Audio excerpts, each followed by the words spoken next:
Hey guys.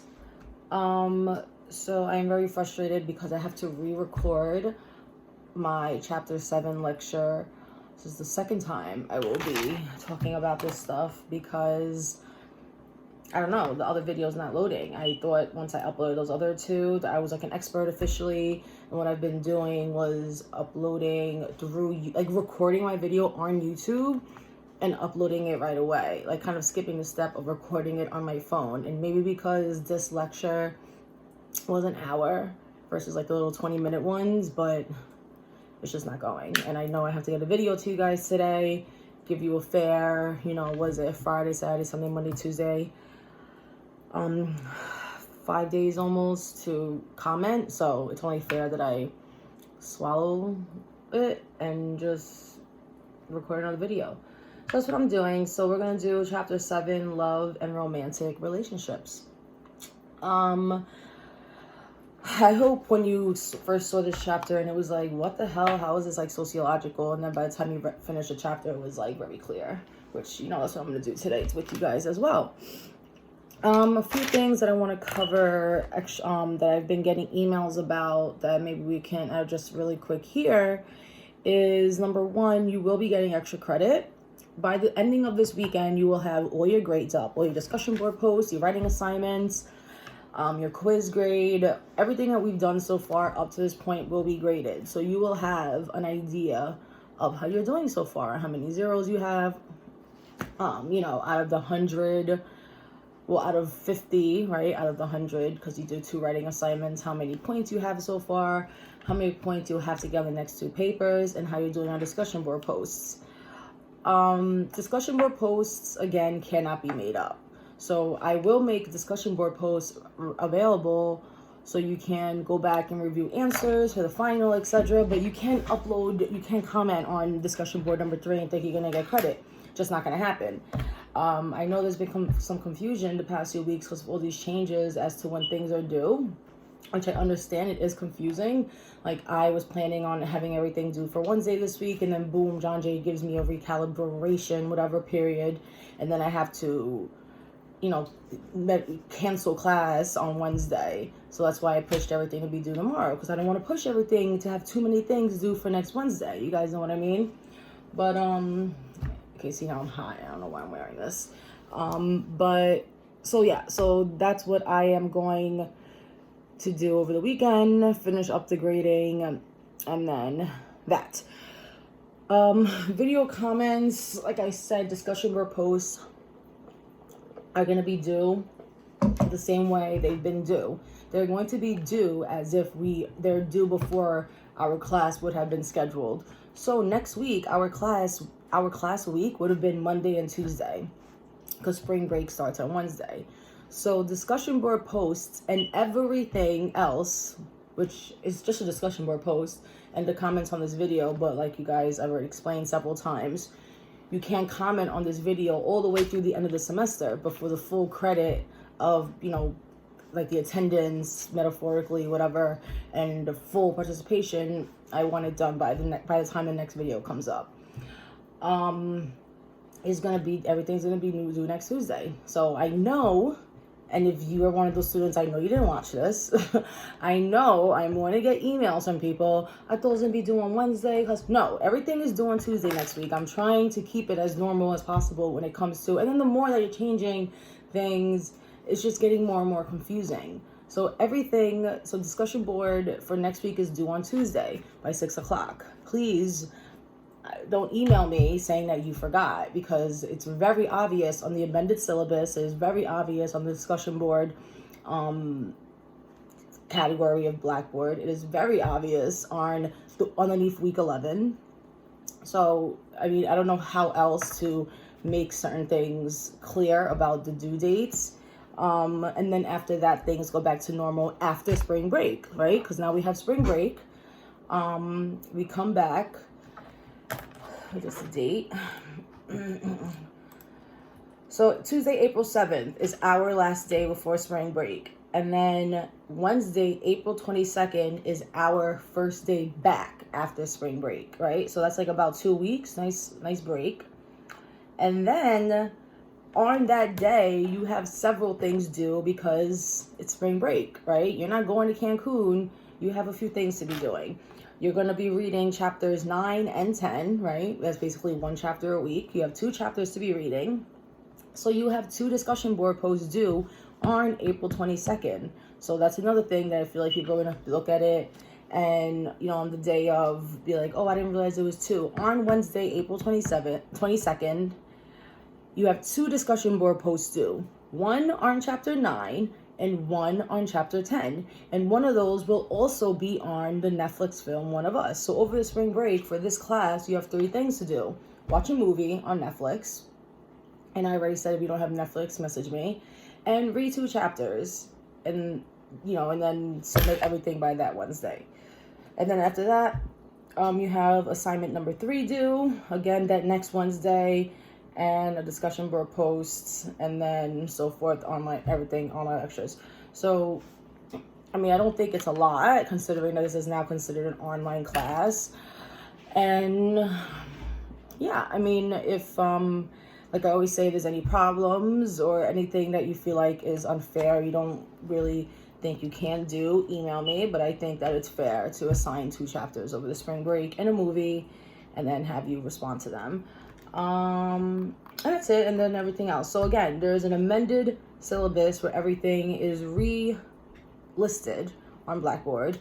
The discussion board posts are up to date and the weekly stuff is up to date. So go there for stuff that are to see what's coming up due next. And I'm sorry again for anybody who's like, we got it, because there's still a lot of students who aren't. And I get that there's a lot going on. You must have at least 4 or 5 other classes, that there's so many changes. I'm doing YouTube, other professors are doing Zoom, other professors, you know, I get it. So I hope that I'm like the one that may be the easiest. So okay, so there we are, 7 minutes into my little, let me see, what else did I want to say? All right, so I just want to make notes of all this. So 7 minutes in, it's just kind of housekeeping stuff. Let's get into the lecture at about 7:20. All right, so love and relationships. So I am following the PowerPoint. So what I would suggest is for these online lectures, for you to open up the PowerPoint with me and then, you know, go through it as I talk about it. I also suggest that you take notes. If you have a printer at home, maybe print out the PowerPoint and then write notes on each slide, you know. If anybody wants, actually no, the Word version of the PowerPoint slide is up. So if I, you know, maybe take notes, write your notes underneath the notes, you know what I mean? But yeah, so set yourself up however you think is good. You know, for these PowerPoints, a lot of times what I do is, well, what is done is emphasize main points on the slides, but I'm going to say more things that are important. So that's why it is important for you to still take notes. Or, you know, I mean, it's videoed, so it's recorded. So, I mean, you can, you know, come back to it as you please. But, all right, so love and relationships, around 8 minutes and 30 seconds, because I just don't know how to shut up. All right, so let's move on to slide 2. So if you remember, the chapter started with, I think it's Jason and Liz, talking about how they first met, mid-20s in a bar. I think he went to Princeton, she went to Penn, or whatever, vice versa, and they were both going to be doctors. So how does this relate to the larger topic of sociology of the family, diversity and equality, and social change, which is the 3 themes of this book: social inequality, social change, and diversity. So what I usually, you know, when I explain this to my students about how this relates to the larger scheme of the family is, how was your family formed, right? Your mom, your dad, your grandparents, right? You have somebody that once, a very long time ago or recently, chose a mate, chose somebody, fell in love, hopefully, and made a family. So this is why this process of mate selection and falling in love, and then that step of being attracted to somebody, is very important in the formation of families, and it's something that you may not even realize. For so long, we've talked about the state and the market and what kind of influence does the government have your family, right? The last paper was the policies that influence families. So now this is more focusing on this idea of love and creating a relationship in the first place. How has that changed? How much of who you love and who you're attracted to is influenced by society? Is it biological? Are you biologically and automatically attracted to certain people? Or is it something that you've been kind of constructed to believe is beautiful, therefore that's why you are attracted to him or her? So, that's also something that's also addressed in this chapter, and more specifically with the inequalities when it comes to beauty, when it comes to gender and race. So we're gonna go start with just really quick slide 2 with Cohen saying that we all live in a social world, which basically shapes what's going on around us. When it comes to relationships, the subject of love is one of those things that sociologists like to study, specifically when it comes to how families are structured. So how much of it is also your individual choice. All right, moving on to slide 3. The social script, a commonly understood pattern of interaction that serves as a model of behavior in familiar and specific social settings, right?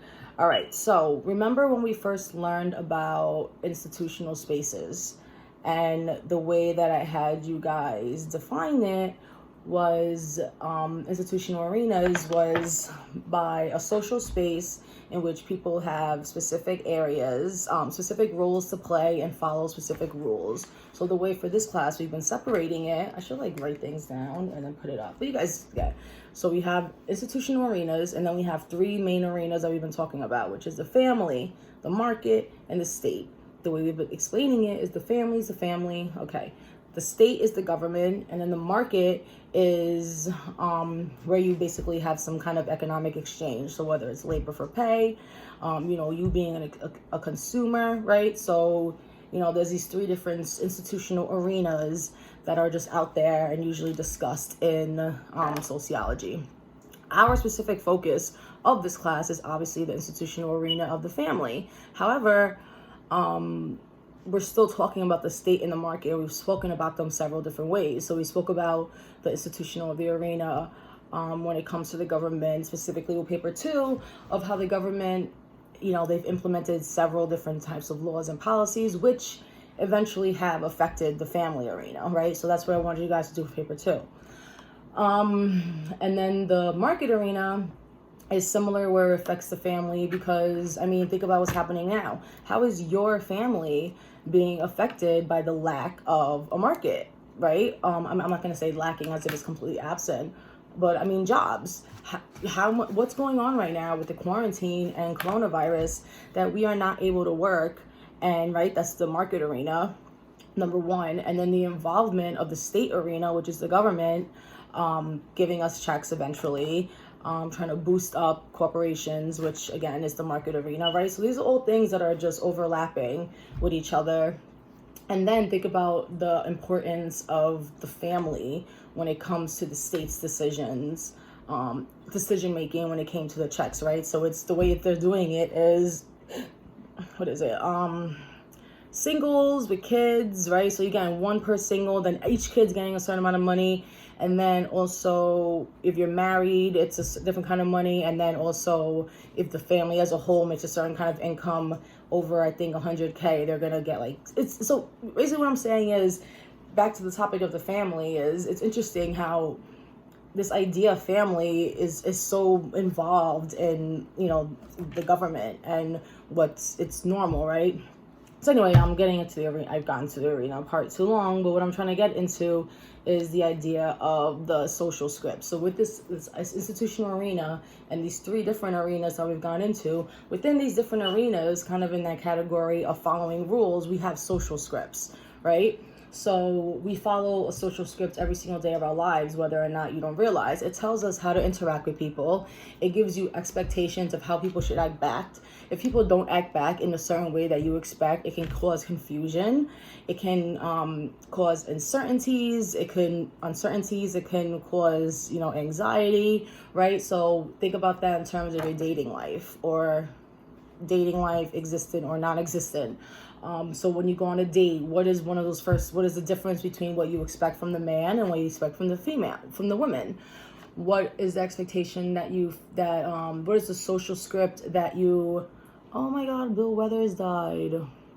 Look at that, TMZ alerts. I do this in class too. Okay, so social script. All right, I'm hot. I'm gonna take the jacket off, excuse me. Okay, so the social script that you follow when you go on a date, and then you get picked up, you go somewhere, somebody orders a drink, you go to order food. But within that whole space, there's also rules that you informally follow, right? So you don't say I love you on the first date. You don't write the rule of sleeping with somebody on the first date. The rule of, you're not going to go on the first date and tell somebody your deep, dark secret, right? That's like a 10th, 15th date type of thing. And then within the social script that you follow while you're dating, then there's a social script role, next step of then saying I love you. And then the social script role of the next step of getting married, and then having kids, and then, their wedding, and then retiring, and then buying a house in Florida. There's this social scripts that we are as humans there's embedded in us of how to act. At least there was. And that's what this chapter is focusing on, is how that social script has changed and the different reasons. This light in my face. That's my computer screen. Hello. The reasons why they changed. So that's what these 4 listings that I'm going to get into have gotten into. So I hope you guys get it's hard because I'm not in front of you guys to be like, who understands what I'm talking about when it comes to a social script? But I hope that kind of explained it well. If not, then, let me know. I will make a note here, because that is a big part of this chapter, right? So this script that we follow, right? Think of it like a play, and how when you're in a play and you're given a specific role to play, right? And then you're supposed to follow the script. So just think of it like in sociological terms of that when it comes to us in life, and dating being an example of that. All right, so social script is changing, and the 4 reasons why. This is where guys, what are the 4 reasons why? And then I stare at you guys, and then it's blank, but you guys aren't in front of me, so I'm gonna keep going. So moving on to slide 4. The demise of the dating system as a dominant form of relationship formation. So if you remember, for chapter 2, we went over courtship and how the family will be a big reason as to why you are being chosen in a relationship, right? So like your family, class reasons, race reasons. So up to, I believe it was the 1960s, that kind of courtship was no longer the popular form of getting to a relationship, and it was more individualistic, and you being able to date somebody for a long time before you get to decide if you want to marry them for love or whatever else reason you want to get married. So even with that dating system, this Cohen says that there's been some kind of demise for that, specifically because of college, hooking up, things like that. That's disgusting. This light is bothering me. Let me move it back. All right, I'm sorry guys, I'm learning as I go too. All right, so anyway, I'm just gonna have to deal with that light. Let me move this way. So yeah, so dating is going down. Oh my God. All right, so dating is no longer the dominant mode of relationship formation. Okay, moving on to slide 5. People are living together more. I live with my boyfriend, who is the father of my child. We've been together for 9 years this year. So although we are not legally married, we consider ourselves like husband and wife, right? His parents just celebrated their 30 something years together, but they're not legally married and they have 3 kids. So think about how, that changes things. I mean, the example that I brought up with the whole, the government giving out checks to married couples, like we're not legally married. His parents aren't legally married. However, the government's not going to recognize, even though there are different, situations when it comes to common law, etc. But for the most part, we're not recognized as a married couple. So, however, the point I'm getting at is that living together, aka cohabitation, is extremely common. If you remember the first time I went over different definitions with you guys, I put Kylie and Travis Scott as an example of that.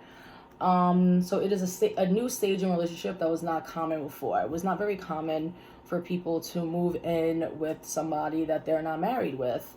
Never mind have kids, etc., without being married. So that has changed the social script when it comes to dating. Singles, the incorporation of divorced and older singles into the mix of those looking for new relationships.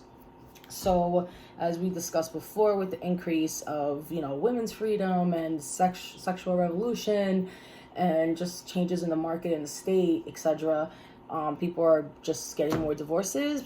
Relationships are starting later, ending earlier. People are holding off on having kids, and there are just more older people in the dating scene. Usually with sociology, if you're studying dating or reading about it, there was a the pool of people who are dating were younger people, like your guys' age, well, most of you guys, versus 40-year-old, 50-year-old, 60-year-old men or women. So that's another reason as to why the social script of dating has changed. Dating and love. And then finally, technology, which is an obvious one. I mean, look at me now. Because of the conflict that we're dealing with as a country, I am able to use technology to communicate with you guys. I'm sorry, I want to say this at the 21-minute mark. I'm scared that I'm gonna record this video and have to do this again. I'm not gonna be able to do this a third time. I'm gonna stop this at 30 minutes and try to upload two half-hour videos, because the way it was last night, it was about an hour. I know people are gonna ask me, do we have to comment on both videos? No, comment on one video to represent this one class, okay? So just make it work. Just comment on one video. You don't have to comment on both. You don't have to you want to comment on one video and then respond to somebody else in the other. But I'm nervous. I'm going to talk on this for an hour, and I'm not going to be able to upload it. Would I be able to split the video if I keep going? I don't know. I'm nervous. I don't want to do this again. All right. This is so frustrating. All right. So technology. What was I saying? Oh, okay, yeah, so technology, as I'm talking about the frustrations of it. The internet has changed the world for many people, blah, blah, blah. The obvious one, dating. Is it better? Is it worse? I want to hear you guys' opinions.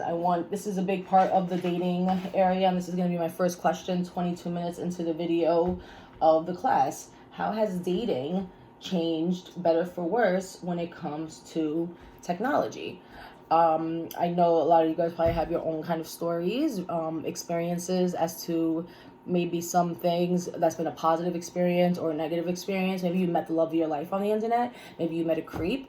But yeah, we'll get into that a little bit more. So moving on to slide 8, these are the 4 specific reasons as to why the social script is now extremely diverse when it comes to dating, right? So the demise of dating, the increased acceptance of living together, older singles, divorced, ex-divorce, divorcees, widows, etc. And then, of course, the continual adaptation of technology. All right, love. What is love? This is where we get real deep. No, I'm just kidding. It's not that serious. But and I'm going to put a mark just so we can have different parts. 23 minutes is love. All right. So love.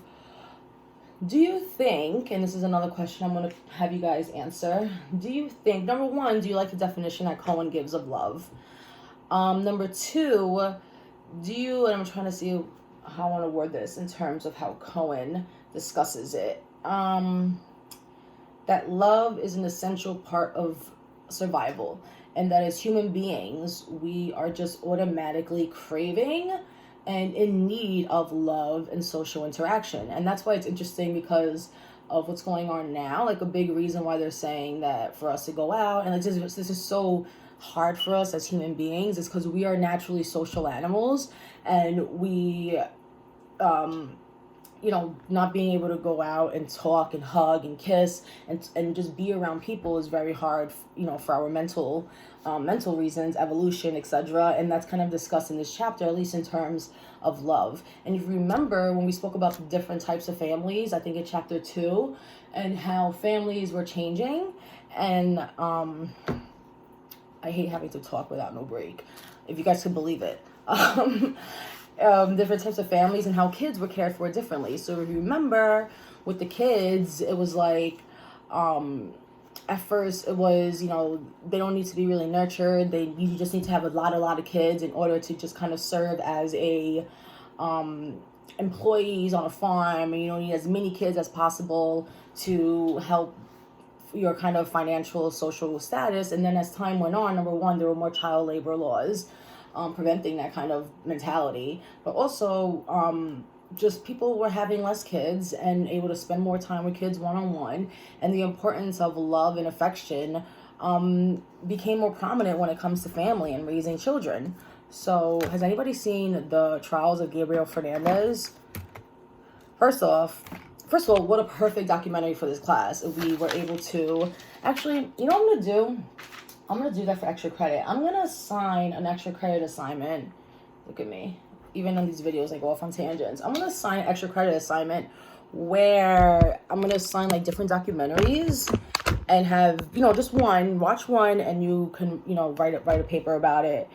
Even though Gabriel Fernandez is like 7 episodes, but I have so many different documentaries that I want to offer to you guys to watch, and then extra credit.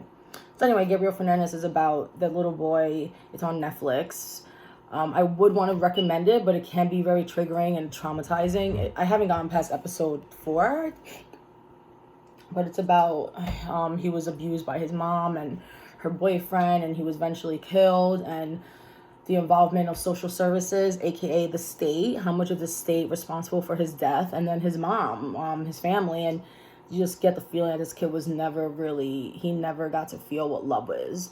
And it's interesting just to relate it back to this book of caring for others and love is essential for survival. And if you think about his inability to survive, how much, even besides the physical pain that he must have went through, how much his lack of love perhaps played a role in his inability to survive. It's quite sad to think about. So love as all right, so I'm moving on to slide 10. Jesus, it's 30 minutes in, I'm on slide 10. It's so different when you're in class and you're like talking, and then having the clock right in front of your face saying like, all right girl, you're on slide 10, you're in 30 minutes in. Anyway, so love, the deep affection and concern for another with whom one feels a strong emotional bond. So this is an initial general working definition that Cohen gives us. I'm interested to see if you guys have any other definitions or your own kind of definition of love, how you would define it, if you agree or disagree with his. But then also don't forget, there's a difference between love and romantic love. So, right, there's a difference between the love that you feel for your mom, obviously, and hopefully, and the love that you feel for, your boyfriend and your husband, girlfriend, partner, whatever. So romantic love is the passionate devotion and attraction to one person. And that's usually the love that will lead to some kind of mate selection. Let me see if there's some other points I wanted to bring up in relation to this. Okay, yeah, so the romantic love, I put a note here that I wanted to focus on the points discussed by Anne Swindler, which is discussed in the chapter. Let me see the page if you guys want to follow along. Page 240. And she lists the process of how the different kind of explanations of romantic love. So these are the 4 different ways that one can, that she relates to romantic love. So number 1, it is unambiguous and clear. So this idea of love at first sight. What does that mean? Love at first sight. So that's what she means by being this is just something that is not really defined in science, right? So just that's basically what she means by that. Second, love is unique, sometimes backed by the belief that an individual is capable of finding the one true love. Right? So this idea that you have to have like this one true love, this soulmate, right? And that's a unique relationship that you can only have with one person. Individuals must prove or demonstrate love by overcoming obstacles. It can be a social obstacle, like a white man trying to love a black woman, or a personal obstacle, like a drunk man trying to get over his addiction in order to succeed in a relationship, right? This is an idea that kind of falls in this category of, you know, this romantic love. Oh, Cuomo speaking. I should play it. It's hot in here. Yeah, and then of course this fourth idea of love being permanent and eternal. So just those 4 points I just brought up are underneath the idea of romantic love. So moving on to, in relation to the next slide, this relates to her discussion of there being two cultures of love that exist in the United States: utilitarian love and romantic relationships. So the thing I want to ask you guys is, from these two definitions, which one do you agree with the most?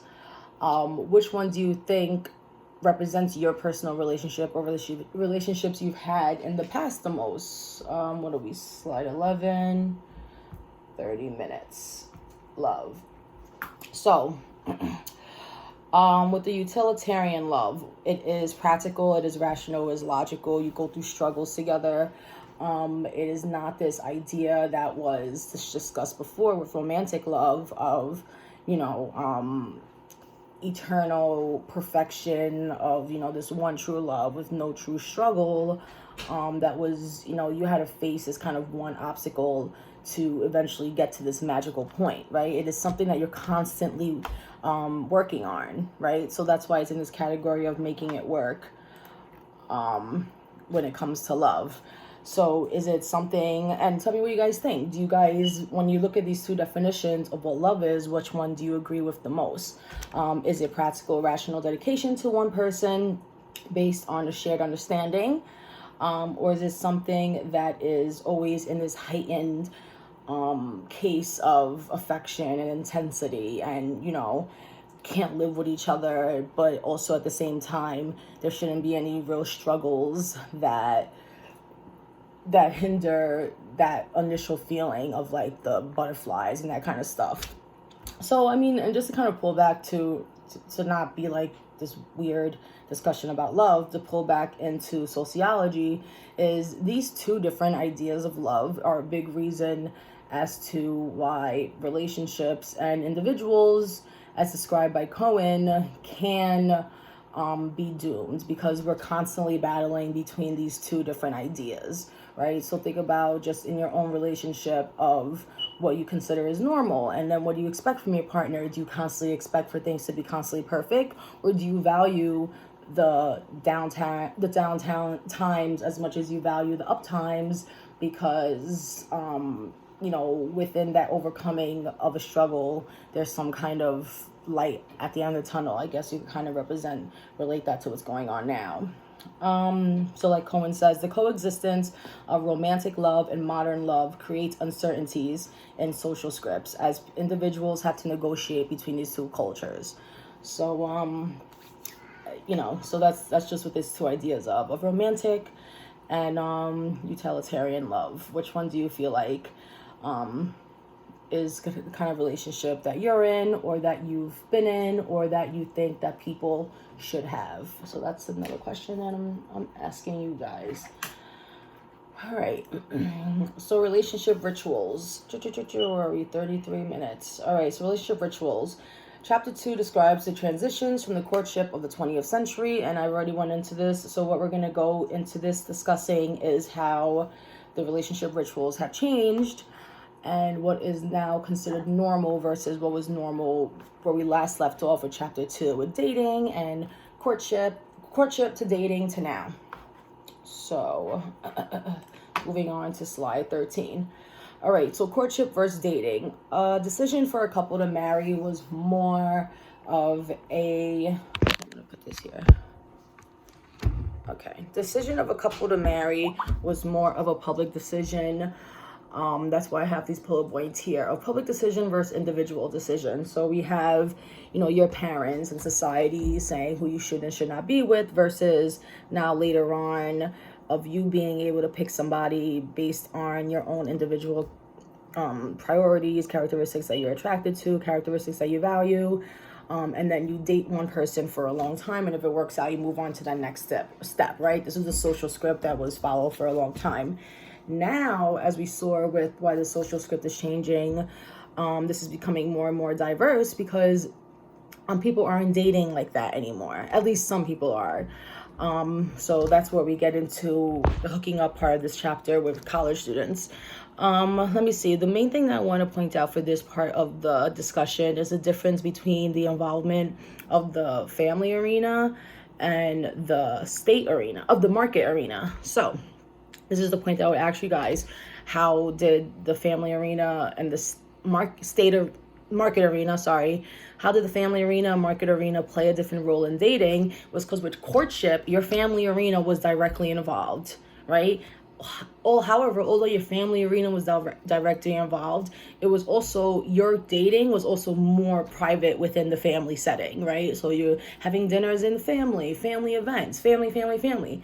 Now with dating, although it is a private decision that you're making yourself without your family's involvement, you are still going out into a public setting, and that's where we have the market arena that we've discussed getting involved more often.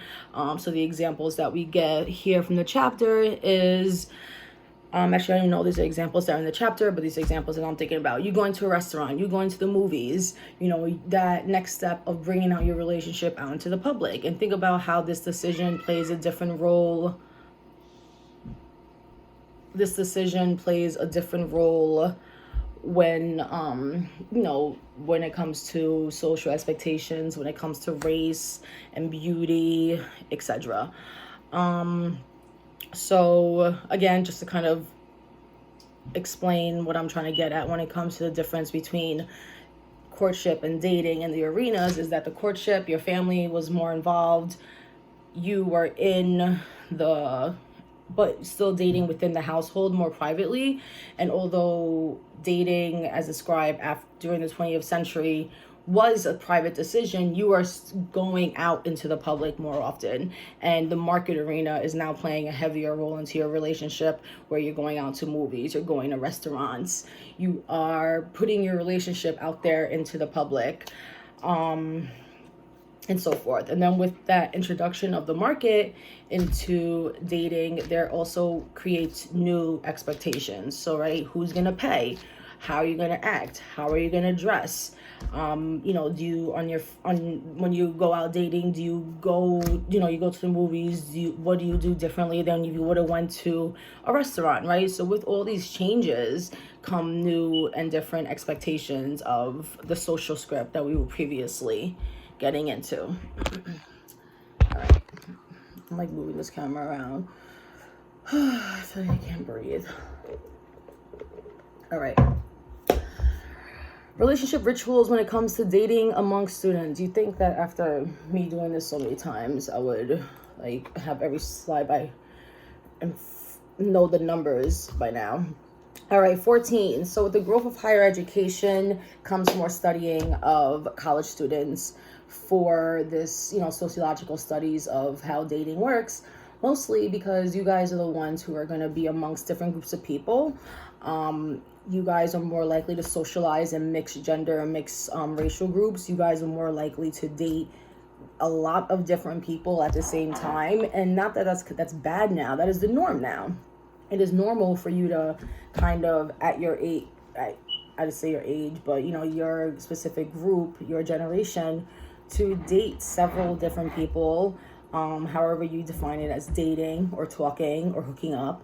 And then you take that next step of commitment, which is then the dating, right? So it used to be that dating was like the first step, and then marriage, but dating is kind of like that second step now. And your generation is more likely to do this whole uncommitted hooking up thing first before you kind of date, and then that's like the big step of commitment. And I'm gonna mark this now at 39 minutes and ask you guys, do you know what the hell I'm talking about? Besides Like, who read this part of the chapter and was kind of like, oh, yeah, like, duh. You know what I mean? And it says, like, dating is over. Nobody dates anymore. You know, you do this, and then, you know, nothing's extremely committed, and then you start dating one person. So that's where we're eventually, with all this discussion, getting at with the changes of the social script and how this eventually changes families. Okay, I gotta turn my heat off in my house. What else did I want to say? Population of students. It says 90% of college students said dating is over. So do you guys agree? Is dating over? I don't know. Tell me your story. Share with me. Most college students still retain. Okay, so with all of this, as much as you guys are like, can say dating is over and nobody really dates anymore, there is still gendered expectations. What do we mean by that? What are gendered expectations? Gendered expectations. Girl, you can't sleep with him on the first date. Gendered expectation. Why didn't he pay? You're not supposed to pay. Gendered expectation of, she has to be doing this. He shouldn't have done that. He should be doing this. She shouldn't have done that, right? And as much as college students and, different, our to your generation has changed to like this hooking up to dating, there's still this kind of old school gendered expectation of how we expect each gender to act. As progressive and liberal, and one person might claim that they are, that can still be the case for like even the biggest feminists of like, women are equal and we could pay for everything, but it's like when it comes to that first date, he should pay. Why do you think that's the case? That's interesting to me, and I want to ask you guys, like, why do you think that as much as time has went by and people, we've changed, why do you think that old school standard of man paying on the first date and, the woman, the kiss on the first date should be initiated by the man type thing? Why do you think that still exists? I'm interested to see your guys' opinions on that. All right, moving on to slide 15. So workshop relationship scripts. So this is a workshop that Cohen wanted us to do with you guys. I'm not going to have you guys answer every single question, but I want you guys to kind of discuss below in the comments. What do you guys think? So on the typical first date, a man should pick up the woman. Strongly agree somewhat, neutral, unsure, disagree somewhat. Like the categories here are very...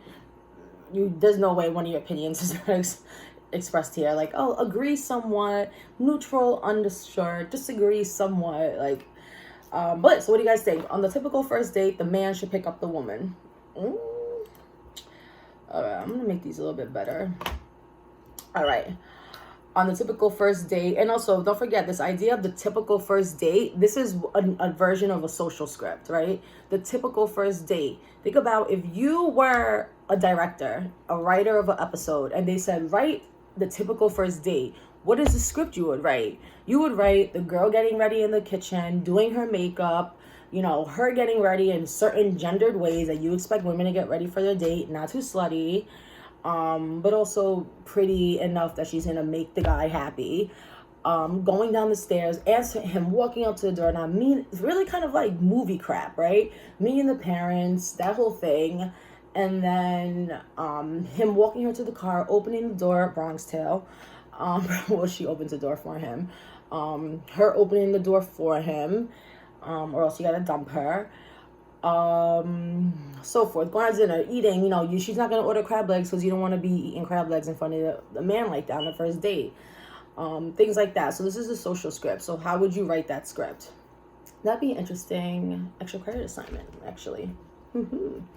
So anyway, all right, so man should take the woman home. Do you guys think that the man should take the woman home? Or are we going to be extremely progressive and, out of the box and have the woman walk the man to the door? And why is that funny? You know what I mean? Like, why is that not a thing? Think about these things. On the typical first date, the man should be the one to ask for another date. On the typical first date, the man should be the one to initiate kiss goodnight. Another cultural context is think about now with the Me Too movement. How has the cultural situations such as that changed dating? You guys tell me. 44 minutes. Do you use anyone who's still dating, and I mean, don't say anything crazy, but how, as a man who's dating, how has things such as the Me Too movement affected your dating life? Are you nervous to initiate something? Or women, are you more defensive or less defensive because you feel as if men now understand more? I don't know, I'm curious. Okay, hooking up. So, 44 minutes. Number one, how do you guys define hooking up? Because in the chapter, Cohen says that college students define it in so many different ways. So I remember when I was in high school, hooking up meant like making out. Like that was like, oh, they hooked up. That means they like made out, right? I never saw in my generation, and I mean, it's not as if I'm that much older than you guys, but wasn't really sex. It was more just like the actual act of making out with somebody. So I'm curious about what your hooking up is. Don't get too explicit, but I'm curious. So, but the main kind of thing that's kind of common behind the idea of hooking up is the fact that it's supposed to be meaningless and there's no commitment. Just because I hooked up with you doesn't mean that you're my girl. Just because I hooked up with you doesn't mean that you're my man. That's where it is different from dating. And then when you're still hooking up with somebody after a while, then it's like this next step of dating and being official. So that's where hooking up is. If you look at the ladder of commitment of relationships, that's like the last, I guess last, but also first, right? So after some kind of sexual interaction, the next day, hookup participants work to establish that the interaction was meaningless. Work to establish that it was meaningless. So that doesn't mean that it was meaningless. That means they work to establish that it was. So take that as you may. And also the social script of that. What social script have you followed in your past of hooking up with somebody, right? Is there like, okay, well, you're not going to text the next day, or he's not going to text me. I got to play as if I don't give a crap, because then maybe he's going to like me more, or I can't text her too much because then she's going to think that I'm, obsessed with her. So, think about these social scripts as we're talking about these different things. This is a number of hookups reported by college students. I've moved on to slide 20 for anyone who's following along. This figure shows the number of hookups recorded by college students. Students use their definition. So I want you guys to give me your definition of how you define it. Also, if anybody wants to share, I'm not as pressuring, but think about how many you've had in your college or high school life. But one thing I want to bring up that's brought up here is that although hooking up may be casual, it is not random. Okay, so think about the people that you've hooked up or dated with, and that's what's coming to be discussed coming up next. It's not random. You are going to most likely hook up with and get with and date somebody who is within your own social setting, someone within your social class, somebody within your own race. But the thing about college is that you will more likely, and you guys are John Jay, so it's not as if you're like in Albany that you're dorming and with people from all around the world. But when they talk about college, they're talking more like those dorm settings. But still, you're more likely to meet people that you otherwise wouldn't meet in your little town of Alabama, right? But also you would meet people that you wouldn't meet in, in Harlem or, in your specific neighborhoods, right? So this is when different races and, how people identify gender, etc. will cross over. And that's why college students is a big point of study for sociologists when it comes to dating. All right, so the relationship rituals that are changing because of people connecting online. Okay, so connecting online is further complicating dating and relationships. Good or bad? Which one do you guys think? 48 minutes, that's my next question. Even though I asked something similar to it before. Do you think that technology is making dating easier or harder? I would say, it's just such an easy bullcrap answer, but both. Because number one, you are going to be able to meet people outside of your social circle. And right, so if you are otherwise like a white girl you're attracted and you want to date outside your race, but you live in an area that you can't get that, you can go online.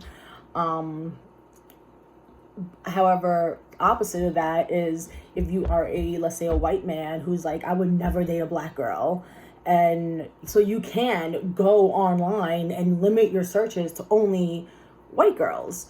And this is discussed later on in the chapter when it comes to race, but also think about the negatives of that, of you're limiting your opportunity to meet people that you could have possibly met by chance in a bar and sparked a connection with, right? So that's one kind of negative side of it.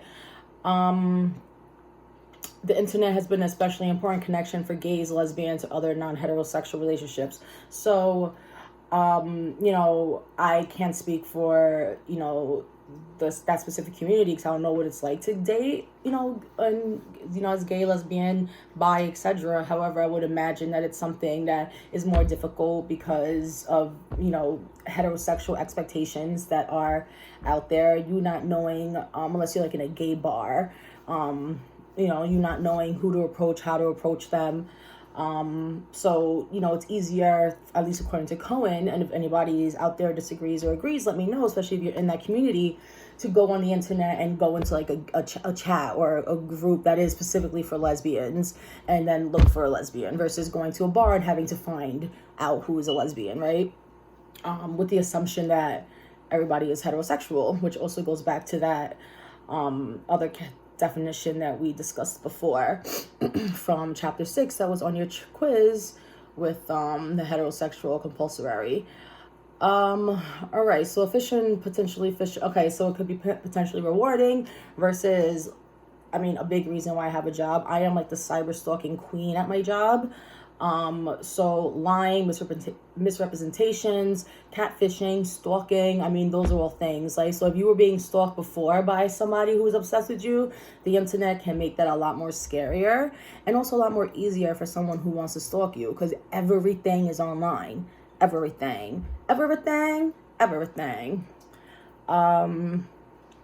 right, glad I got that on tape. So self-promotion and image management. So 51 minutes, another question for my people who use online. How false are people online? How fake are people online? Like, come on. If I see another girl with their face tuned and underneath here ridiculously blurred out, like, yeah, I have makeup on, yeah, but the face tune and where you have like completely blurred underneath your eyes. And I'm not trying to offend anybody who does do that in the class, but a lot of times I'll show my boyfriend that and he'll be like, that should be illegal. Like because I'll do like the before and after like pages that do that to like YouTube or celebrities, and it'll be like the before and after, like the actual image versus the real image, and he'll be like, that should be illegal. Like if I think you look like that and I meet you and you look like that should be like a form of like deception, like something. But so misrepresenting what you look like, if you have a photo that's like you're like 40 years old and you're like a 60-year-old man, should that be a crime? Catfishing, there's a lot of things that our criminal justice system hasn't caught up yet. It's hard to prove that somebody's stalking your Instagram or hacking into your Instagram or screenshotting your story is like a form of harassment, even though there's certain things that we know that can be creepy, right? You guys know what I mean. And internet mobile communications have accelerated interactions that once unfolded much slowly. Think about, and again, I'm talking to my people who dating online, have dated, how quickly things move online, right? So she's like, hi, how are you? Oh yeah. And I've never done this. Like I said, I've been in a relationship for 9 years. And so think about how long that was. And we met the old fashioned way. But for those who have, I just know from life of just being like, hi, how are you? Good. And like, okay, you want to go out, versus meeting somebody and then eventually doing that step, right? So the internet can accelerate certain parts of, getting into a relationship. And also just some of those that are just like, all right, boom, those apps that you can download because boom, you want to have sex right away. I've heard about those. You guys can tell me. I forgot the name of it. Like, isn't there or this could have been on SVU, and I'm convinced that it's a real app, where you're like saying 53 minutes because I want to see you it's like you say like, oh, like I want to meet with someone who's around me who just wants to have sex. Well, did I see it on SVU? Somebody tell me if I'm just imagining an SVU episode that I seen. And finally, raises expectations and uncertainties associated with not responding immediately. So this idea of being ghosted, right? Think about when you are talking to somebody and they don't answer you after a certain period, and it's like it creates this anxiety and this stress of like, okay, well, he's not answering, and then when you want to answer, you have to like wait a certain amount of time. And again, this discussion is like, okay, these are like silly things, but this is a part of our social script that's changed. This is a part of our society. This represents larger things that are happening and are going to happen in our families. And I mean, what's not this, what wasn't specifically addressed is also, number one, anything that, what else have I missed? What else would the Cohen miss? How else does connecting online either further complicate or make relationships better? It can make relationships better because look what's happening now. Hello, I am able to lecture you guys. I mean, it's not a relationship like that, but FaceTime. I've been FaceTiming my family. You can FaceTime with your significant other if you're being in quarantine. I'm sure a lot of people are still dating online and having dates like this one-on-one. So yeah, what else did I want to say? Oh, and then another kind of disadvantage when it comes to the technology and relationships is give me a passcode. Boom, give me a passcode. Why are you messaging her? Why are you liking his photo? Right? So these are added stressors that otherwise weren't. I can imagine how many people are actually getting divorced because of social media and getting broken up because of social media. That otherwise, if they were together in the 80s, wouldn't be a problem, right? So think about that. All right, I knew I was gonna spend so much time on that slide. I did, and it's so like when I recorded this, I said these same exact things. And I just say the same thing again when I can't believe I'm doing this again. All right, people who met their partner online. I swear to God, this doesn't go up. Like, people who met their partner online. Look at this chart. Look from 1989 through 2007. That's insane. That's insane increase. First of all, I didn't even know that. That's pretty. 1889, there was computers like that, internet online back then. Relationship risk, and then of course this relates to what I said before. Older singles and single parents create a new. So think about this. How is dating different because of single parents? When you date somebody, do you now have to ask, do you have kids? Do you now have to ask, were you married before? Right? Before, that was completely not a really common thing. And it might seem like, well, yeah, because you're so used to it, but it wasn't common, right? It's not common to just have a 40-year-old single guy with 2 kids. That's something that's now in a dating pool, right? So usually when, sociologists would be studying dating, they're studying younger kids. And I say kids, and I mean like 20-year-olds. But now, there's 30, 40, 50, 60, 7-year-olds who are dating. So this completely changes expectations when it comes to dating. They're less likely to want to just have random hookups and just have meaningless, sexual partners. But also there's some that might. And so this is just a new addition to the dating scene. And then what does this lead to? Everybody at the same time. What does older singles, either if they're widowed or divorced or single parents, what does that lead to in the increasing type of family that we went over before? Blended families, right? More blended families, more step brothers and sisters, more steps parents, right? These are changes, and this is what I'm trying to get at, is everything that we're talking about lead to family formations changing, right? When you have everything, and back to consensus and conflict, going the one way, things are going to end up the one way. But because we have so much diversity of how families are being made, families are now so different. And this is one reason why. So long we were focusing on like, oh, how's the government and how's society? But this is more of like the focus of how mate selection and individual choices of like falling in love change the family. So I'm kind of putting that together. You guys get that? Any questions or anything that I've gotten through? So sorry, about an hour in. I'm going to bang out the last part of this chapter and say a little prayer that this goes up. If it doesn't, then I'm not doing this a third time. Let me tell you that. All right, let's move on. a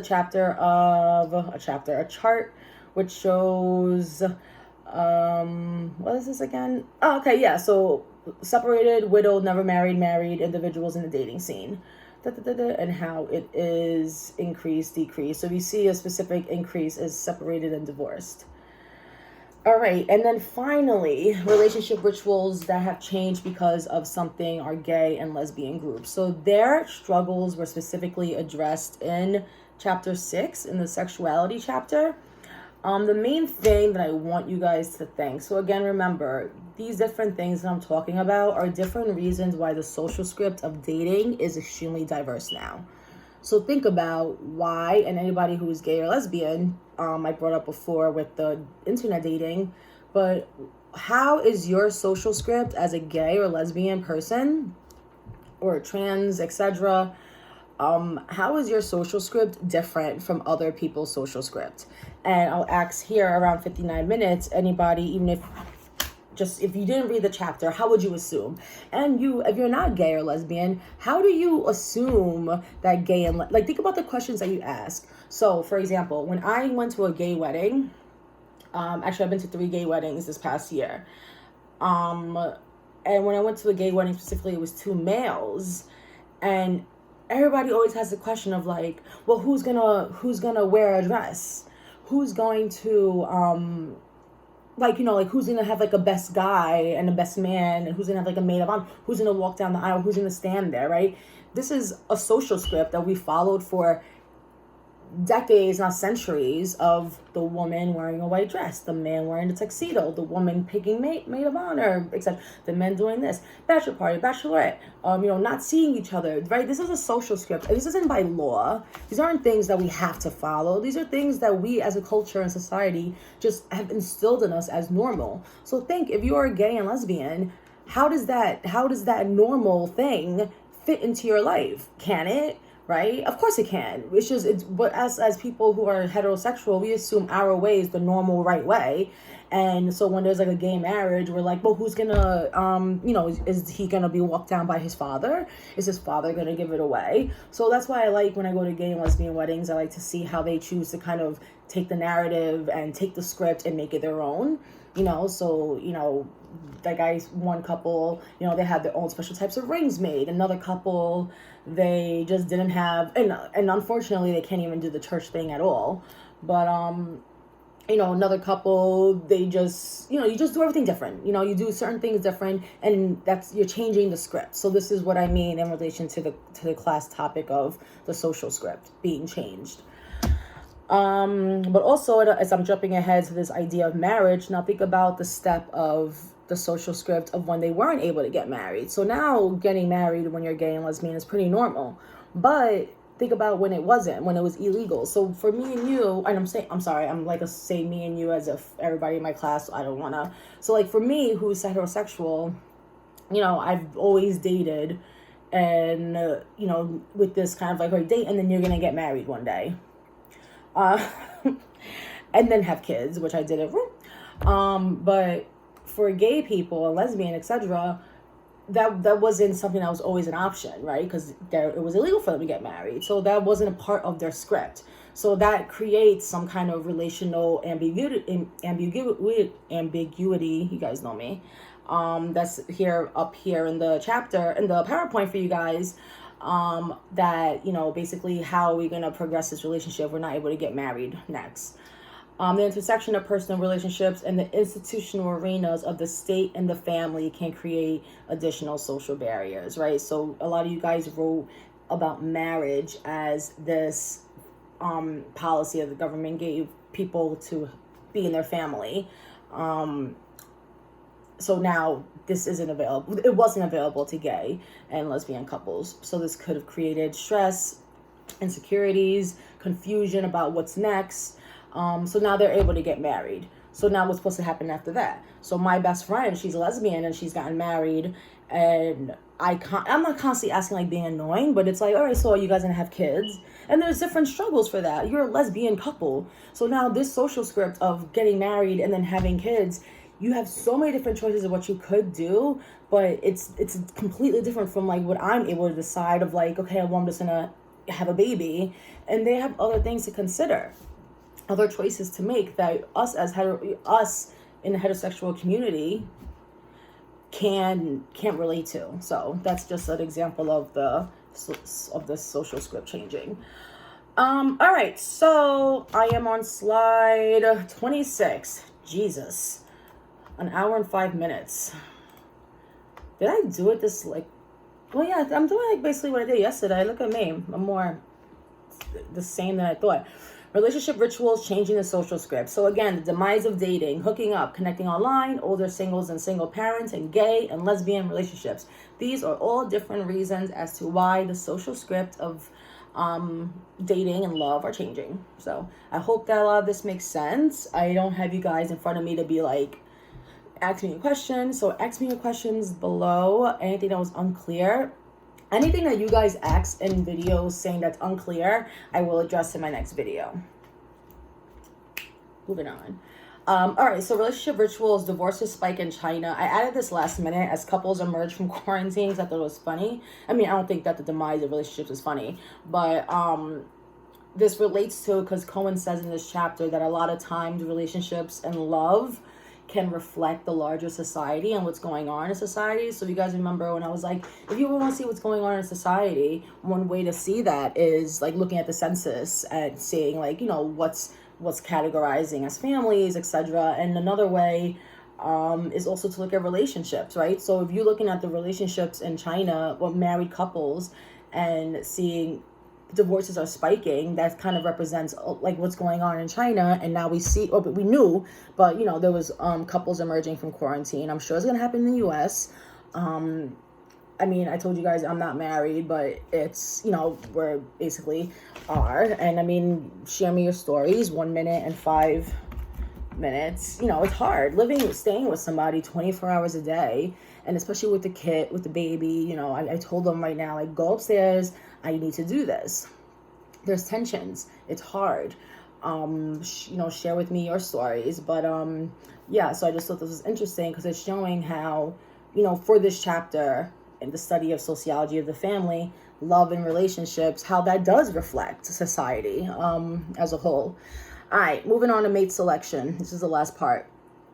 1 minute and 6 minutes. But you know what, guys, give me credit because our classes are 2 hours. I'm doing a whole chapter. Stay with me.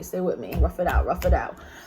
Mate selection. So please watch this video. It's 48 minutes. It's not mandatory where I'm going to have you guys comment on it on a discussion board post, but it's something that I would have otherwise been showing you in class. It is such a good little 48-minute piece. I love Lisa Ling. So she has this show, This Is Life, and she goes into these different kind of communities and talks to them. So this is a good one. I like to show this for this class, Sugar Babies, The Business of Love. So hello, perfect for this just chapter. So she goes and talks to sugar babies and then the men who are on the website. So it's seekingarrangements.com. So watch it. I want to discuss it in my next video, but I'm going to mark it around 107, Sugar Babies. Watch it and watch it after this video. Just, if you guys are home doing nothing, just watch it. It's on YouTube. It's free. 48 minutes. It's really interesting. And it just goes into these women who are on a website advertising themselves for sale for men to take them out, but they don't say that they're sleeping with the men, but we know that they are. But it's these different point of views, such imperfect relation to this class about women wanting to be taken care of and gender roles. And so we'll get into a little bit more in the next video, but please watch it. I really think you guys will enjoy it. And I think that show, period, This Is Life with Lisa Ling, is such a good show. All right, so mate selection, the process by which people choose each other for sexual and romantic relationships. All right, so this is, I think I'm going to stop the video here. And then, no, actually, I'm going to keep going. Screw it. All right, mate selection, the process that we'll just do it. How and why individuals choose mates or partners are central to studies of how the family is formed. So think about, I don't know, dramatic pauses. How did you meet your significant other? Where did you meet them? How have you met your exes, etc.? Like I said before, I met my boyfriend the old-fashioned way. We grew up in the same, actually, he's one of my brother's best friends. And, You know, it's just being in the same group of friends, you know, being in the same neighborhood, you know, similar values, Puerto Rican, you know, just, you know, we grew up in the same Staten Island, you know. So think about how familiar and how close, you know, your whatever degrees of separation it was for you to get to the person that you're with or were with. Is a similar race, similar religion, similar class, similar values, similar education. So was it from someone from John Jay? Was it someone from your job, right? So now think about with your mate selection, the process of selecting a mate, how if you keep, you know, things being kept in that kind of close proximity, how hard it can be to kind of step out and meet somebody from the other side of town, right? And this is where the next, what was in your discussion board post is kind of addressed in when it comes to how families are formed. So, you know, like I brought up the example before, if you're someone who grew up in the projects, you're going to most likely, I don't want to say most likely like it's a statistical fact, but it's going to be easier for you to date somebody who's also from the projects. If you're somebody in Harvard and like an upper white class neighborhood, you're going to most likely meet somebody in upper white class neighborhood. Not only because of proximity, but also because of expectations, you know, social expectations, individual, family expectations, right? Think about, we spoke about this before in terms of race and endogamy. How much does your family's expectation of you meeting and marrying someone within your own race and religion and culture play into your decision to get with somebody? Or do you date with this kind of idea of, you know, maybe, and this is another question around 1 minute and 10 minutes, if you got this far and successfully discuss all these points, you are like on my book. But extra, I don't know if I make it. You guys better all get this far, all right? Anyway, sorry. How much does that play in your role? And do you go, okay, well, maybe we'll just date, but like it's not gonna be like I'm gonna marry him, right? And also think, is it something that you individualistically care about, or is what your family's opinion about it in the back of your head influencing your decisions, right? So for my people who are Hispanic in my class, do you only plan on dating a Hispanic, or do you plan on dating a lot of different people, but you want to eventually marry Hispanic? For my African American students, for my Indian students, for my Asian students, right? What do you specifically look for a specific culture, or do you know, keep your options open now but leave the marriage part for later? Let me know. So how and why, and also about class. Do you guys look for class? As women, are you looking for someone who is on your level or higher? As women, do you not look at that? As men, do you care about dating a woman who possibly can make more money than you?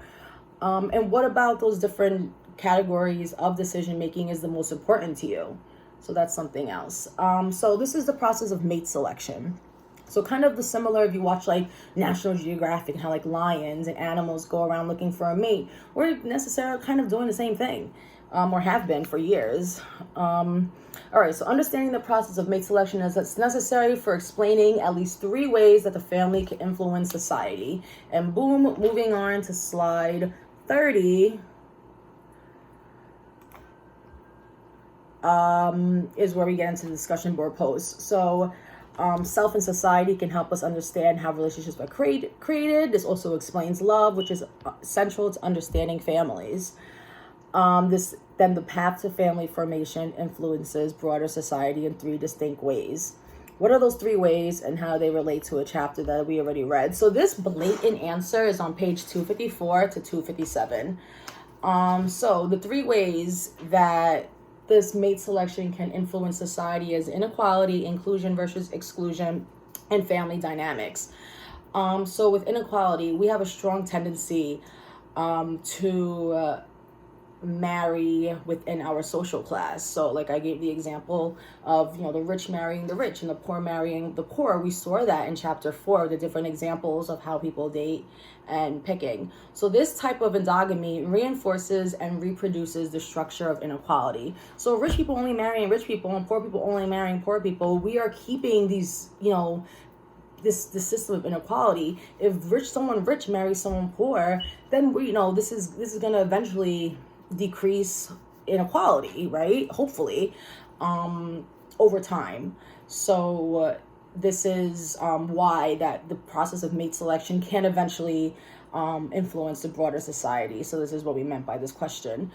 Inclusion versus exclusion. Mate selections can influence patterns of social inclusion, specifically when you're talking about in terms of race. So we saw that the decisions of mate selection are usually highly stratified. We will, like I was saying before, most likely date somebody within our own race. So if we are not doing that, then we can actually, we're marrying somebody outside of our race, that we're going to influence more inclusion in society versus exclusion, right?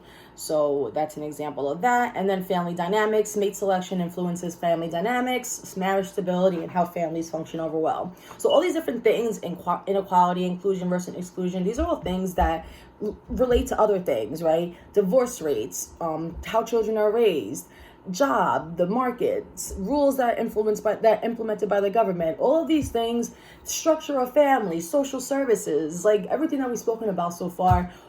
Every single chapter so far, there's been a different category of the family that's been different because of something else.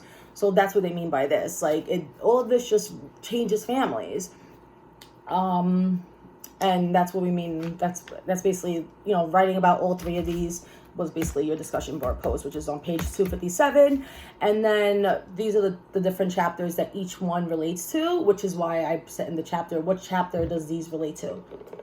Which Cohen also writes in these puts. So chapter 4, social class, chapter 3, race, and chapter 2, the history of the family. All right, so mate selection. So this video was a little bit longer than the other one, but I think because I talked a little bit in the beginning. All right, cultural preferences and modern individual choice remain extremely influential. So this is basically saying whether or not what is considered attractive is natural to us, or is it socially constructed? So remember, we've discussed so far that race is a social construction, gender is a social construction, and I will ask you guys at 1 hour and 16 minutes is love a social construction? Is beauty a social construction? Do you think that people who fall in love are, back to this utilitarian version of love and romantic love? There is, this really true fate, soulmate, universal thing bringing people together? Or is there just some kind of social coincidence that, it just so happened that I met my boyfriend Travis because he was my brother's friend and he was Puerto Rican and, we had the same group of friends and stuff, and it just happened. You guys know what I'm saying? Or, otherwise, if I didn't have that social situation, I ended up moving to Florida, you know what I mean? Like, and was around different people, what the outcome of my life soulmate would have been. Or would I have eventually ran into Travis? You guys know what I'm saying? Also, why am I attracted to who I'm attracted to? Why are you attracted to who you're attracted to? If we saw that people's sexuality is different from their gender, what about your ability to find the specific characteristics beautiful? So why is it all of a sudden that the thin waist and big butt the big butt, no pun intended, is a huge beauty standard right now, when in the 90s it was really, really, really skinny crackhead looking women? And also, how much does beauty change amongst cultures? So what is considered beautiful, right? I think specific Latin cultures, right, with bushy eyebrows, kind of like Frida, versus, right, how our expectations of women with mustaches is different. What's right, I think it was I forget, maybe it's Italy, if I'm wrong, let me know. Really obese people represented wealth, and that was considered a form of beauty. So with beauty constantly changing, is that a social construction? Are we all wearing beauty lens that is our society telling us this is beautiful? Oh my God, the movie Shallow Hal, I love that movie. It's with Gwyneth Paltrow and Jack Black. If anyone knows it, let me know. Where he is he sees everything, he sees everybody's beauty. I'm about to watch this movie after this, for their for their true beauty, their soul. So if they're a really beautiful woman, but you're a crappy person, she's ugly. And then the girl that he ends up falling in love with is really fat, and I don't like saying that, but she's fat by definition, obese. but then he sees her as like skinny, beautiful Gwyneth Paltrow because her soul, she's just such a good person. Then he eventually gets the spell away from him, and he sees that she's fat, but he still sees her as beautiful because he fell in love with her. And that's where I was going to get into this discussion of the show, Love is Blind. So yeah, really quick, the next slide 34, I'm going to put on the list of documentaries that you guys should watch. Southern Rights. I meant to put it before with our discussion of race, but this is about a town in, I think, Georgia. It's one of those documentaries, I'm not going to lie, I didn't even finish it. Those documentaries that pissed me off so bad I couldn't even finish it. But a black kid gets shot in the house. The white father says that he was, thought he was an intruder, but he was like going to go see his white girlfriend. One of those really racist things. But the larger story of the story, I don't mean to brush over like it's not important. It just gets me really upset. And this town that had segregated proms until like 2011. Crazy. And this is also discussed in the chapter. So I do recommend you guys read that. All right, so Netflix Love is Blind. If you haven't watched this, better watch it. I'll put it as a extra credit thing. So good. And this couple, Cameron and, oh my God, I'm forgetting her name. Lauren? Yes. They're dating behind like a wall. It's called pod dating, and they don't see each other. So they just talk, and they fall in love with each other's like insides. And then once they fall in love with each other, they then have to leave the room and follow the social script, of life, right? So then moving in together, cohabitation, meeting the parents, and then eventually the last episode's like them deciding to get married. So she's a black woman, he's a white man. He's dated a black woman before, but she's never dated a white guy before. And she says, like, I otherwise would have never met Cameron. I would otherwise never even dated a white guy, never had the chance to date a white guy, because you are around what you're around. And then, so the show is kind of this social experiment, which is interesting, relates to this class of sociology of, can love really withstand the social barriers and the social issues that we all deal with eventually, of race and class. One woman's extremely older than the other. This guy, she's like at 40 and he's like 20. It's a little dramatic, the age difference I just did, but, and then there's other ones of, the other one girl's like extremely broke and the other guy, like, he has money saved, and those struggles. So as much as people feel like they really do love each other, there are social things that interrupt that. So that's where we have this difference of romantic love and utilitarian love clashing, and that's a perfect representation of love. Okay, so I'm going to go past these last things, and then this is the last of the chapter. So standards of beauty. So some scientists argue that there is a correlation between what we find attractive and traits that increase our chances of survival as a species. So at 1 minute and 21, I want to ask you guys, do you guys agree with that? So basically what it's saying is, what increases our chances as a species is health, and therefore we naturally find that attractive. So it's not that we are only attracted to buff people and skinny women and people who are in shape and the skinny waist to hip ratio because of commercials and the media. Is because this is naturally healthy. So us as animals are naturally attracted to that because it represents health and living longer. So that's the scientific argument of that, specifically with the low waist to hip ratio. And that's why the Barbies are there, because this is a older representation of that being put in a doll. And as we know with the Barbie, that's been really critical in the past, specifically because of them having this one idea of beauty being pushed out to young girls. So what do you guys think about that? Is that something that you agree with? Do you think that people are naturally attracted to health, and that's why obese and fat people aren't necessarily attractive to us? Or is it because we've been conditioned to see fat as unhealthy, and however else people want to describe it? And think about artists like Lizzo, who are trying to kind of change that norm. You can walk past. I'm almost done with this.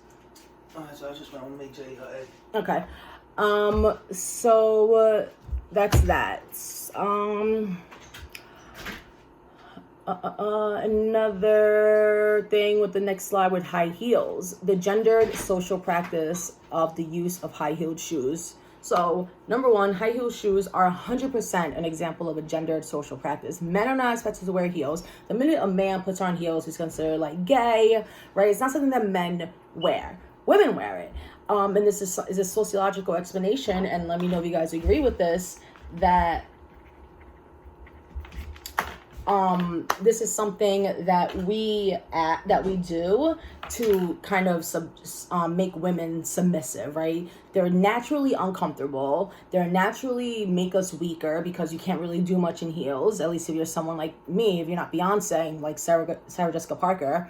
But so this is high heels serve to incapacitate women to some extent and make them less powerful. But some women might say, no, it's not true. Heels make me feel really powerful. They make me taller. I'm able to look straight with a man. So what do you guys think? Do you think that heels are created to make women more submissive? Or if they were created to make women more submissive, are they something that just gave women more power? Or is it something that's like, okay, you're way into this, relax, feminist, it's freaking heel? What do you guys think? And then they, as a historical point of comparison, this relates to foot binding, which in China, this was considered a very beautiful thing for women to have. It's like very feminine little foot. And it's an interesting point of comparison because it kind of demystifies what beauty standards are. So if you were guys, if you had a girl over and she took her feet out, her foot looked like that, would you think that was beautiful? Because this was considered beautiful. But why is it different? Why is why is that not beautiful to you? Do you think if you grew up with that being seen as a form of beauty, you would have? Like, think about that. So this is just an example about how beauty is heavily culturally constructed and something that's implemented into our brains at a very early age. And then finally, gender and race, how the mate selection process is very unequal when it comes to race and ethnicity. Number one, when we think about beauty, why do we always talk about it in terms of women, right? Beauty is something that is always targeted and measured in ways of women. Even with me talking about this, I mean, I just naturally brought up, I think I brought up men as an example of being obese, but it's usually talked about in women, right? The beauty aisle is for women, even though men do things that involve beauty themselves, right? First of all, men do makeup, period. Even if they're not gay or, trans, whatever. Men, actors, Brad Pitt, years have put on makeup, but beauty is associated with women. And it's a larger representation of the inequality that men and women have in society. And it's also part of like a negative stigma in some ways, because when the women are too much into beauty, there's a negative stigma to it. But then when they're not into it enough, there's like a stigma of you being careless and lazy. So think about that. And desire and attraction of social constructions, I said that. So this underlying cultural assumption that men are the ones to do the choosing. So that's why women are kind of expected to be the ones to do themselves up, because then there's the idea that you're like in this kind of, what's that house, the prostitution house, that like you're like do yourself up really pretty, and then the man comes in and chooses if he wants to have sex with you. Like it's like this larger, that's like a microcosm of like what people used to expect life was, like women getting themselves ready and just waiting to be chosen. Like or is it people who agree with that? I don't know. Let me know. And also another point of the gender difference when it comes to beauty is the enhanced differences between men and women is what usually defines the beauty of a woman. So as if a woman is too close to a man, then she is considered less beautiful, right? So if you're a woman, you're too bulky and you're too strong. If you're not wearing makeup, if your eyebrows are bushy, your hair's too short, right? Then it's you're like basically like a man, and that takes away your level of beauty as a woman. As far away as a woman as you are to men, from man, then you are considered more beautiful, right? So just think about that. So makeup, right? So that's not, and if that kind of crosses, then there's something wrong with the your beauty. And then finally, race. Homophily is the term used to understand the process of similarities and differences. So people just have more contact with people who are similar to them. So I kind of already discussed that. And this is reflected in the patterns of romantic interest and endogamy, which is defined as marriage and reproduction within a distinct group. This is more likely to happen online because, like I said before, you are most likely to go online and pick someone within your own racial group. So we have like blackpeoplemeet.com, Christian Mingle, And it also says the early research has indicated that 1 in 4 white men restrict their online searches to include only white women, and commonly restrict Black women in particular. And I mean, it's really unfortunate. It's sad, but it's just the honest truth. I mean, think about if you guys were dating online, what are your restrictions? You only what categories do you put? And are you able to put those categories when you walk into a bar, or go and meet somebody in outside? So think about that. So I mean, this is just an example as to why mate selections can be effective negatively when it comes to, the mate selection can be unequal when it comes to gender and race. And finally, mate selection percentage are receiving replies to online dating messaging. So white men are more likely than other men to receive a reply from a woman. That's like pretty representative of life. And I just mean of white men having, a bigger privilege over others. And Black women were the least likely to receive a reply. Like, come on. That is so representative of larger things in life, I feel like. So let me say that again. White men are more likely than other men to receive a reply from a woman. Black women were least likely to receive a reply. I mean, think about this in terms of job hunting, getting apartments, like the larger representation of what this could relate to. Does anyone agree? Does anyone disagree? Let me know. 1 hour and 30 minutes. All right. So finally, the last slide, I'm going to be done. Sex before relationships, unique to this period of history. So sexual revolution, what do you guys think? Do you think that sex before marriage is bad? Do you think sex before marriage is necessary? So the two arguments that Cohen brings up here is it could be good because having experience with other partners, young adults could be in a better position to see what they need or want in their sex life, versus sex before relationships can be unhealthy because of the obvious STD pregnancy reasons, but also it could affect your decisions about getting into relationships in a negative way. So that's where and I mean, what else? So it says, if more relationships are starting with sex, how does that change them in the long run? So think about the hooking up thing. Does hooking up with just sex negatively affect your possibility to get into a serious relationship, having multiple partners? What do you guys think about that? All right, so I don't know how this ended up being 20. I think I just spoke a little bit more, but next week, everything's due is Tuesday. Tuesday. Everything's due on Tuesday on chapter 8, 200 words, a little bit more in depth, because that's the only thing that's going to be due besides the comments on this video. So comment below, tell me what do you guys think about what we spoke about, give me your opinions, go back and forth at each other, disagree with me, let's argue, let's debate. Tell me what I'm doing that's might be a little annoying in the lectures. If you want me to change something, change my format. I want to try to keep these down a little bit shorter. But I mean, again, this is 2 classes, 1 big ass chapter in 1 video. So give me a break. All right, guys, wash your hands, stay safe, and I'll see you guys next week.